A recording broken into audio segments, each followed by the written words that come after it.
Mohammed, do you feel that Netanyahu today has sent a direct message to Donald Trump that I don't believe in this ceasefire. This ceasefire was not taken into confidence, and apparently also rejecting all the efforts made by Islamabad. 100%, 100%. See, firstly, the efforts made by Islamabad, US had appointed Pakistan as a to change their image. But let me tell you, Vadanilu, one thing, a very interesting thing I'll point out over here.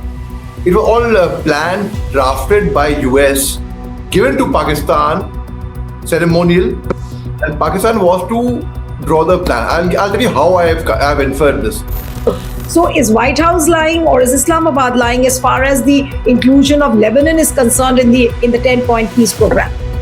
Okay, that's a very interesting question. In the first week of February, America and Iran, they met up. They had a very, very fine meeting. They spoke about peace. They said it's a good beginning. They should continue it further. Good start. Right, the same month.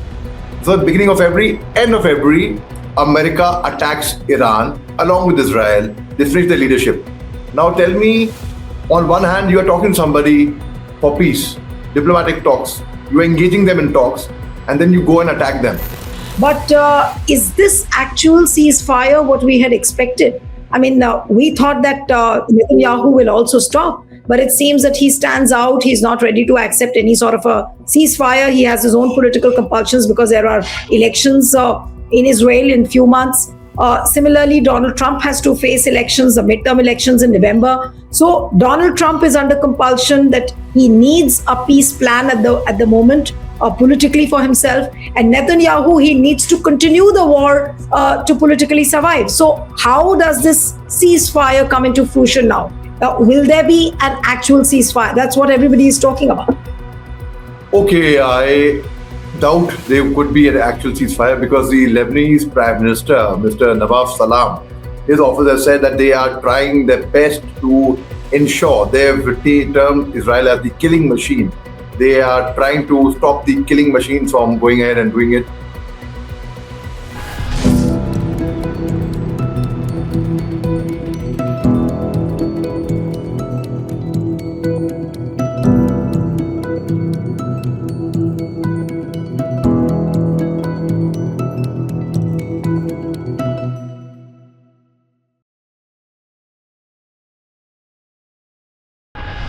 Hello and a warm welcome to HW News Network, your one-stop show, truth be told, for some engaging and thought-provoking conversations. If you thought that Israel and America war was over, there was complete ceasefire, well, we are all mistaken because of very unfortunate news that Israel carried out a large wave of airstrikes across Lebanon yesterday, which killed and wounded hundreds of people, while officials said that the war against the Lebanese armed group Hezbollah continued despite a ceasefire in Iran. Now, Israel described it as the largest wave of airstrikes in this conflict, hitting more than 100 of what it called Hezbollah command centers and military sites in 10 minutes. Can you imagine that the entire site was pummeled in 10 minutes? 182 people have died. Now, the Lebanese Health Ministry said that at least 182 people have been killed, a number that is likely to rise, and 890 wounded. Now, this brings us to some very crucial questions. Now, what happens to the ceasefire? What I'm also told is that there's uncertainty around the Hormuz Strait as well, because the Iranian news agency has reported that oil traffic through the Strait of Hormuz was halted again hours after the first tankers were allowed to pass, citing Israel's Lebanon strikes. Now, Trump earlier had said that US will be helping with the traffic buildup in the strait. Now, Lebanon has come under intense attack after Israel said that it was not covered by the agreement, contradicting mediator Pakistan. Lebanon's health ministry said that hundreds had been killed or wounded in the new round of strikes. So what happens to the ceasefire? Is it really the end of the Iran war? And if Pakistan seems to be undermined, or the Pakistan Accord, or the Pakistan, all the initiative which it was taking, because Friday is the day when these peace negotiations will start in Islamabad. So, is this really the end of war, or has Netanyahu succeeded in failing Trump's ceasefire? These are the big questions which we will be asking. Joining me this evening is a very special guest, Muhammad Ali Shah, who's an actor. He's a former military officer and a motivational speaker. You've seen him on channels across the news platforms. Thank you so much, Muhammad, for joining. It's a real pleasure to have you on the program. And I would like to begin with this serious subject on how Lebanon has been attacked. 182 people have been killed. It's not a joke. But has Netanyahu really managed to undermine Trump's ceasefire? Or in a way, he has said it in very direct terms that this ceasefire is not acceptable to Netanyahu. Right, Nilu, thank you. Firstly, thank you very much for speaking to me and getting me on your show. In fact, your shows are very, very popular, and I've been following your shows also. No, Nilu, the fact is, I just about a minute back, in fact, you'll even be more disheartened to know that the figures from 180 something, which you mentioned, have gone up to 252, in fact, of the death toll, and many wounded. So it is actually one of the biggest attacks in Lebanon, I would call it that way. And when the ceasefire was announced, that time, I don't think, of course, Israel was not taken into confidence, and Israel later on, they have said that Netanyahu's office has said that Lebanon is not in the ceasefire zone where the ceasefire agreement has taken place. Have a heart. How can it not be? Also on 17th of September 2024, there was a very, very solid attack on it was cyber attack through pagers basically on Hezbollah. Where imagine a cyber attack where you lose your limbs, you lose your eyes, where you lose your fingers. Physical casualty, physical damage. Till now we've heard of cyber attacks on, they've hacked your servers, your email, your password, right? Yeah, so now because Israel was not taken into confidence, Israel said, okay, I don't go by that. And Netanyahu, I don't think he's ruthless. He doesn't, unko farak nahi padta. He has just gone ahead in Gaza, see what they've done. Just today morning, I saw a very disheartening reel, in fact, of these kids playing in Gaza, and they are playing with a dead body, a dummy dead body. They're lifting it, and in our childhood, we used to play Ghar Ghar, House. We used to play all these kind of games. Yeah, I mean, they're very sad because that's all these kids have seen. They have come to the stage of being a toddler just seeing this. So Netanyahu. Mohammed, do you feel that Netanyahu today has sent a direct message to Donald Trump that I don't believe in this ceasefire. This ceasefire was not taken into confidence, and apparently also rejecting all the efforts made by Islamabad? 100%. See, firstly, the efforts made by Islamabad, US had appointed Pakistan as to change their image. But let me tell you, one thing, a very interesting thing I'll point out over here. It was all planned, drafted by US, given to Pakistan, ceremonial, and Pakistan was to draw the plan. I'll tell you how I have inferred this. There was a draft sent by US when Pakistan, Shahbaz Sharif's office tweeted it. The government of Pakistan which means it could be a draft penned by Donald Trump or by America, sent to Pakistan, which they've just, in the exuberance and the excitement, they've just copy-pasted that. Because from Pakistan, it will say, our government says, government decides, but government of Pakistan. So it is now Donald Trump has got a strong message from Netanyahu that, listen, as I had said earlier, the war will end only when I say it ends. Yes, he has made a statement earlier, Netanyahu. So it is, yes, you are right by saying that he sent out a message to Donald Trump saying that we do not agree with the ceasefire. We will do what we have to do. And later on, he comes out with a bunkum that, Lebanon does not come in the ceasefire zone and such things. In fact, the Prime Minister of Lebanon, Nawaf even White House said that no, Lebanon was not part of the ceasefire, whereas Islamabad clearly said that. So who is who is trying to hoodwink? I'm not able to understand. Is it White House which is lying, or which is Islamabad? Because everybody assumed that there will be a complete halt on any kind of strike, but here Netanyahu stands out. So is White House lying, or is Islamabad lying as far as the inclusion of Lebanon is concerned in the 10-point peace program? Okay, that's a very interesting question. In the first week of February, America and Iran, they met up. They had a very, very fine meeting. They spoke about peace. They said it's a good beginning. They should continue it further. Good start. Right? The same month. So beginning of February, end of February, America attacks Iran along with Israel. They finish the leadership. Now tell me, on one hand, you are talking to somebody for peace, diplomatic talks. You are engaging them in talks, and then you go and attack them. So they have, hoodwink would be a big understatement. They have really caused a lot of damage. And what Donald Trump has done to the entire world, the next president of America will spend the next 4 years apologizing to the world for getting a president like Donald Trump. And yes, most certainly it is. So when they did that with Iran, I don't trust US at all. Donald Trump is known for his lies, for his U-turns. Just allow me, in 1964, Donald Trump in school, he claimed that there was a baseball match played between his school and some other school, and he was the man of the match. And this was in the local print media, by the way, about this match. Later on, years later, his classmate confirmed that such a match never ever took place only. So Donald Trump Saab is a compulsive liar. In 1996, Mike Tyson was a very big boxing star. Evander Holyfield was a very, very big boxing star. I know this well enough because my name is Muhammad Ali. I'm a boxer as well. So I took keen interest in that. And he spent $1 million in their boxing bout. But all lies. Donald Trump Saab has, it's unimaginable. In 2009, he acquired the Trump golf course.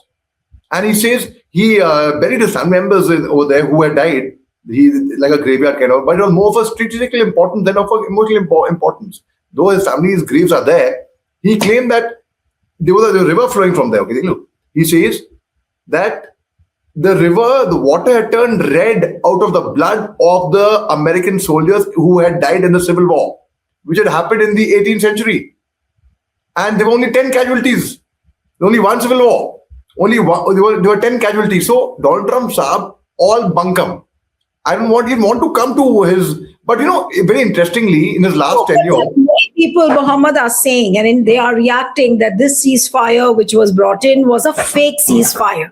Now, when you see that Lebanon has been attacked, so many people have been killed, and we still do not know we don't see very clear contours of this peace plan. The negotiation will begin on Friday. Now, what shape it will take over the next 2 weeks, we do not know. But does this ceasefire look like a fake ceasefire? of course, very much. It does look like what does look like it is a fake ceasefire. You get a country which is ceremonial. I don't think Pakistan had much of a role in it. You get it as a dummy, and they do exactly what you do. It's only ceremonial, and then you don't even comply with it. Doesn't Donald Trump have enough brains to take Israel into confidence first? If it was a joint operation by Israel and America, he's duty bound to first consult Israel and then say that I have planned this. Are you in agreement with me or not? Or you take it for granted? America has done military actions in over 100 countries. Till today, unfortunately, no one has had the guts to stand up to America and say that, oh, what you have done is wrong. In 1953, they did the same thing in Iran. In 1954, they did it in Guatemala. In 1973, they did it in Chile. In 2003, America did it in Iraq. In 3 weeks, they made it Iraq. They, in fact, on all bunkum pretexts, they killed Saddam Hussein. They killed Colonel Gaddafi. They did the same thing in Syria. They went on, and there's no end to it.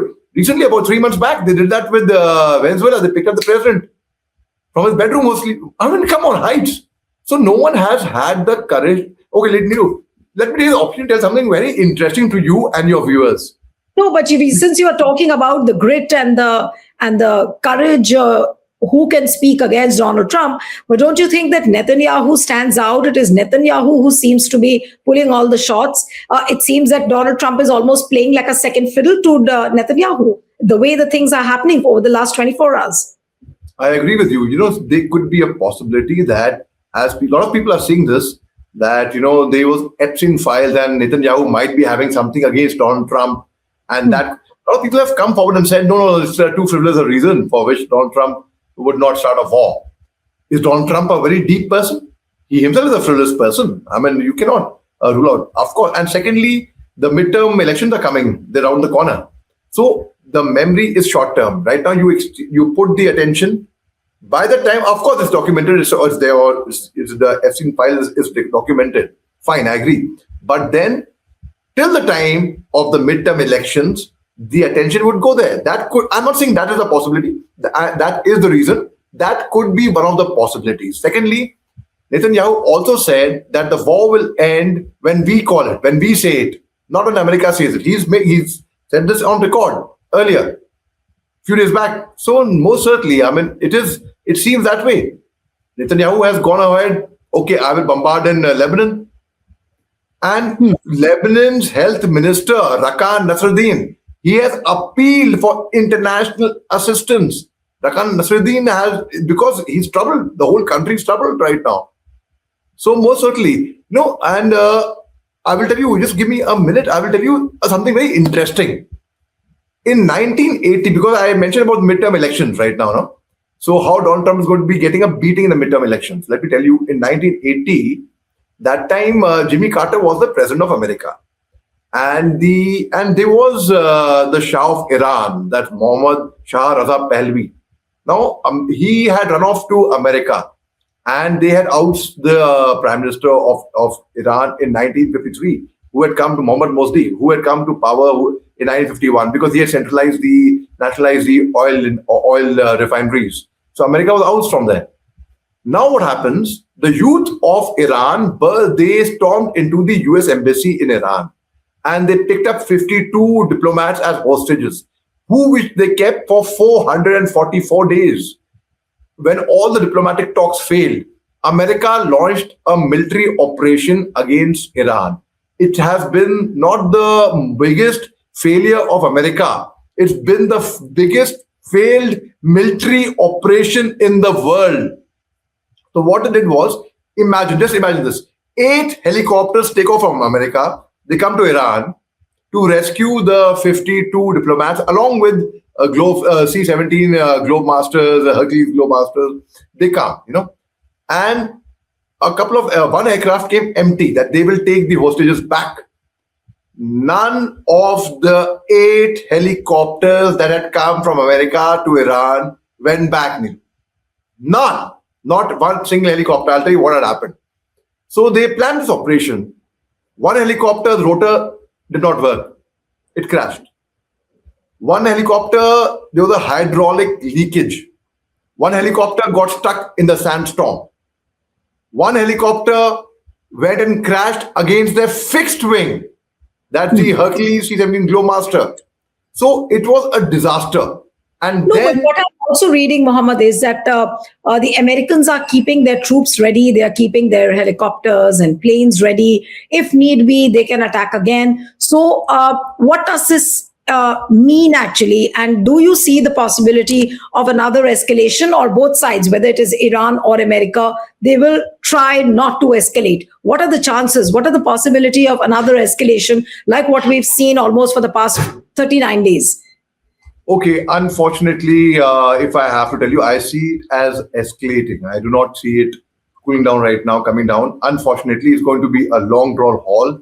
This war is going to continue. And this is, it's going to be a disaster. Till now, fortunately. No, escalation as in what we have seen over the last 39 days. Today is the 40th day of the war. Yesterday, the ceasefire was announced. But is this actual ceasefire what we had expected? I mean, we thought that Netanyahu will also stop, but it seems that he stands out. He's not ready to accept any sort of a ceasefire. He has his own political compulsions because there are elections in Israel in few months. Similarly, Donald Trump has to face elections, the midterm elections in November. So Donald Trump is under compulsion that he needs a peace plan at the moment.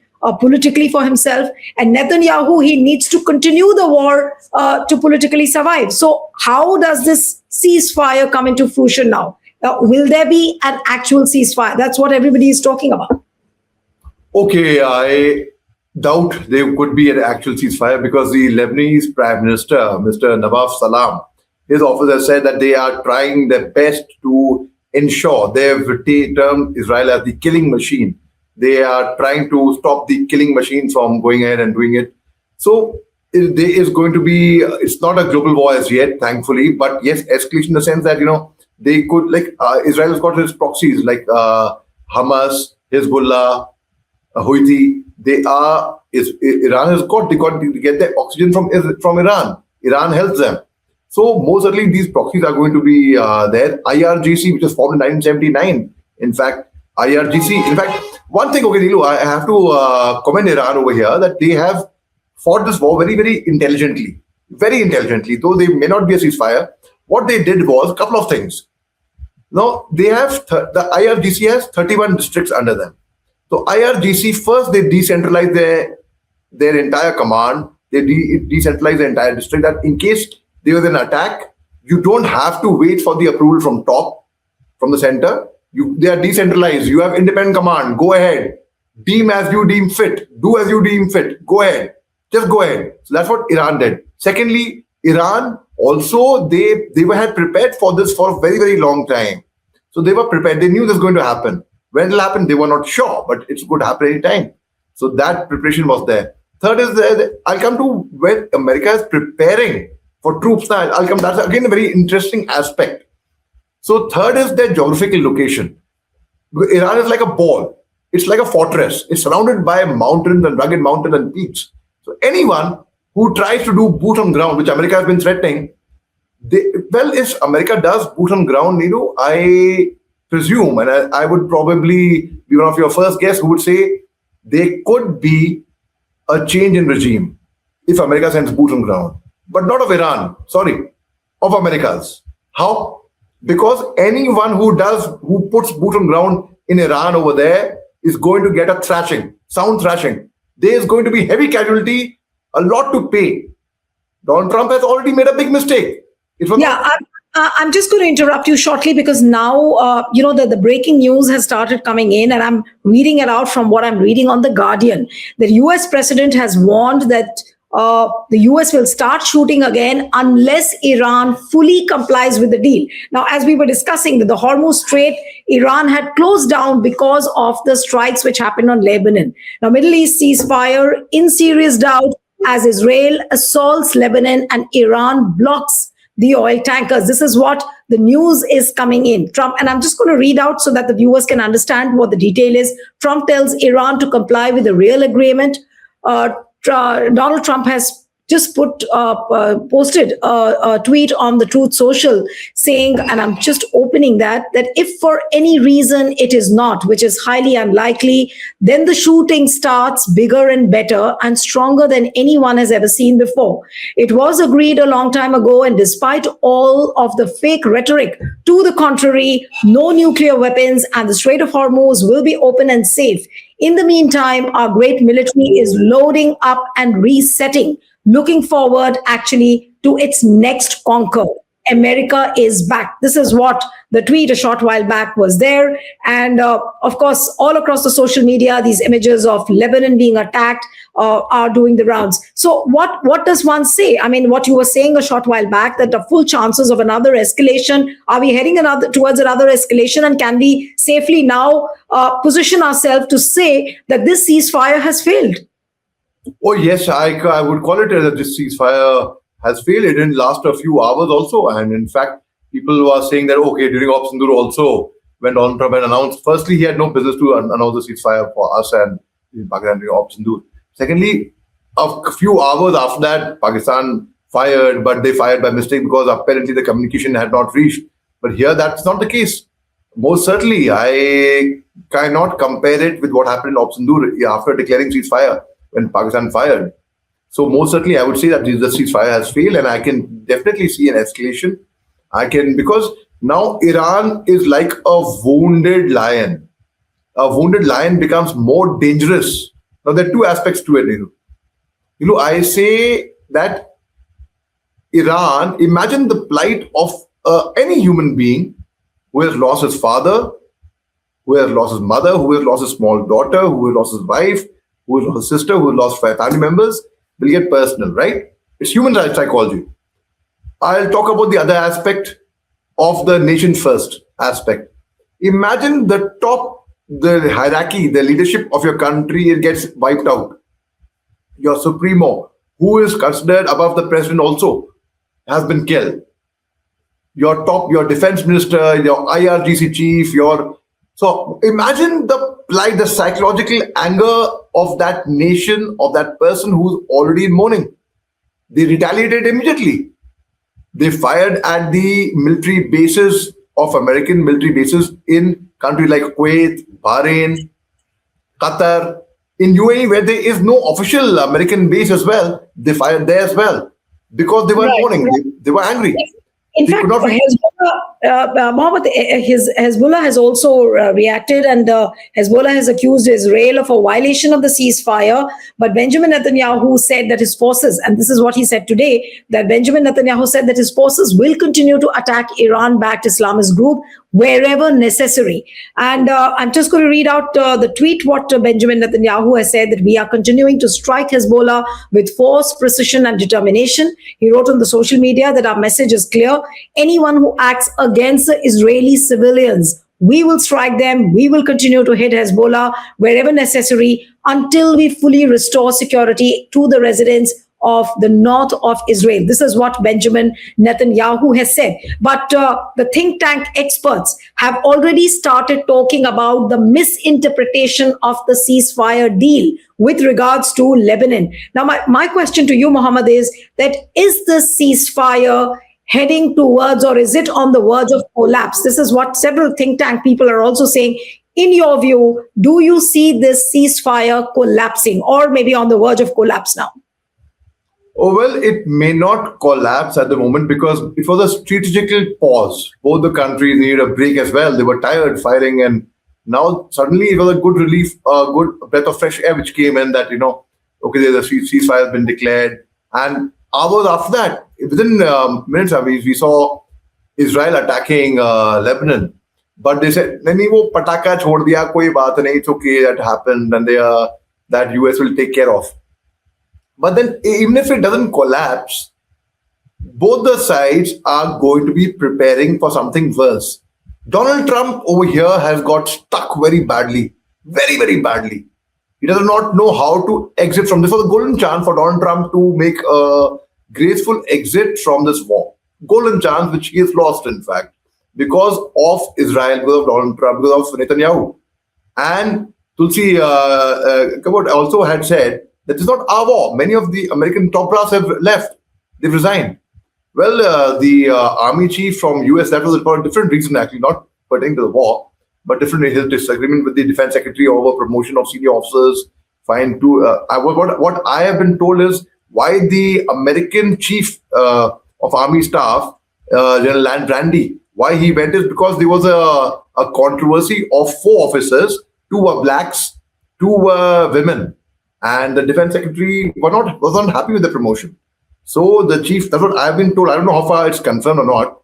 It could be. No, but coming back to the recent escalation, what we have seen in Lebanon, many people feel that Israel's strikes on Lebanon can be understood both as an effort to drive a wedge between Iran and its proxies, and also as a response because Israel was completely sidelined in the original ceasefire discussions. You also feel so that probably this escalation on Lebanon could be a result of this. It's like driving a wedge between Iran and its proxies. And also, probably Netanyahu is expressing his resentment that, look, you completely sidelined me in the original ceasefire talks. Most certainly, yes. Because it's like taking a person for granted. It's like you don't even consult that person. So Israel was not consulted. America had taken it for granted. Israel will have to comply by what we are telling them to do. But it's the other way around. It's Israel which is calling the shots. And yes. America has to listen to Israel. Donald Trump has to listen to what Netanyahu is saying. Let me tell you, though Donald Trump had given threats he hinted towards nuclear warfare, that entire civilization going to be wiped out tonight, and there's that. And see, those barking dogs seldom bite. The thundering clouds seldom give rain. In fact, Donald Trump could say whatever he wanted. That definitely is not the reason why Iran they got pressurized into a ceasefire. Fine, True. they need a break. Their wish. They came on a ceasefire. But now Well, Israel most certainly they felt left out somewhere. Israel felt we have not been consulted. Imagine in a single day, 252 fatal casualties, 1,605 injuries. I mean, as per the figures might increase further. yeah. Just before my interview with you, I checked the figures. I was like, oh God, it was quite alarming. It Yes. was quite shocking, in fact. So most certainly, Israel is definitely conveying a message to US that listen, we told you, we got you into this war. We told you. I believe Prince Salman from Saudi Arabia egged Donald Trump on to go and attack Iran. Is he a kid? Doesn't he have a mind of his own? Netanyahu is feeling sidelined. He feels that, okay, we started the war, we got you in, and now you signed the ceasefire agreement without consulting us. So this could be the strike on Lebanon could be a result of that, which means. Yes, I certainly see that. And secondly, Israel doesn't honor anything. They are not bothered. You know, when Donald Trump gave a threat that whole civilization is going to be wiped out, everyone thought he might go nuclear. What if it does go nuclear? The way they went in 1945 at Hiroshima and Nagasaki, America did that. But they did not bombard Tokyo. There's another story to that. I will come to that. I'll tell you. Right. But they were hinting towards nuclear. America will not go nuclear, I feel. Iran will not go nuclear. Israel, yes. When it Israel comes to can go nuclear. Israel can go nuclear. I don't trust Israel on that.